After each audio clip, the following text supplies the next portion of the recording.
Kronologi cekcok Bupati dan Wakil Bupati Rokan Hilir, Aprizal dan Sulaiman nyaris baku hantam.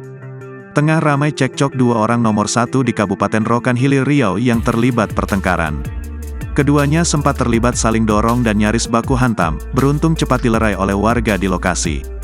Bupati Rokan Hilir, Aprizal Sintong dan wakilnya, Sulaiman, terlibat pertengkaran. Video pertengkaran Aprizal dengan Sulaiman beredar di media sosial Kamis, tanggal 1 Februari tahun 2024. Mereka bertengkar pada saat menghadiri acara pelantikan penghulu atau kepala desa di Rohil. Dari video yang beredar terlihat awalnya mereka duduk berdekatan. Aprizal duduk di sebelah kiri Sulaiman.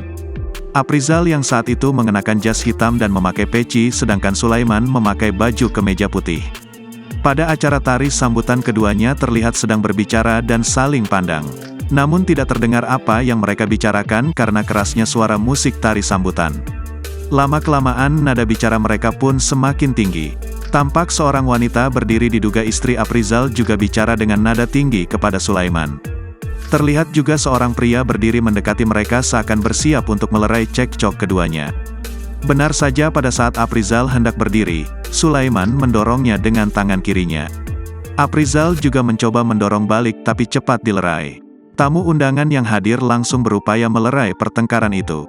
Tampak juga seorang anggota berseragam TNI yang duduk di belakang melerai kedua pejabat daerah tersebut.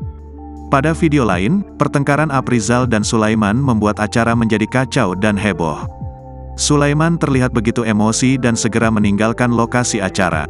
Iya benar, kejadian tadi sore di lokasi pelantikan penghulu di Kecamatan Pakaitan, ungkap Aprizal saat dihubungi melalui sambungan telepon Kamis malam. Aprizal menjelaskan jika Sulaiman datang terlambat pada pelantikan penghulu. Dia datang belakangan, acara sudah mulai. Dia datang macam orang kesurupan. Dia ingin menggagalkan pelantikan penghulu itu. Dia bilang kenapa saya enggak melapor sama dia karena katanya itu wilayah dia, sebut Aprizal. Di sisi lain, Wakil Bupati Rohil, Sulaiman juga membenarkan kejadian itu. Namun pihaknya belum memberikan penjelasan lebih lanjut. Download Tribun X sekarang, menghadirkan lokal menjadi Indonesia.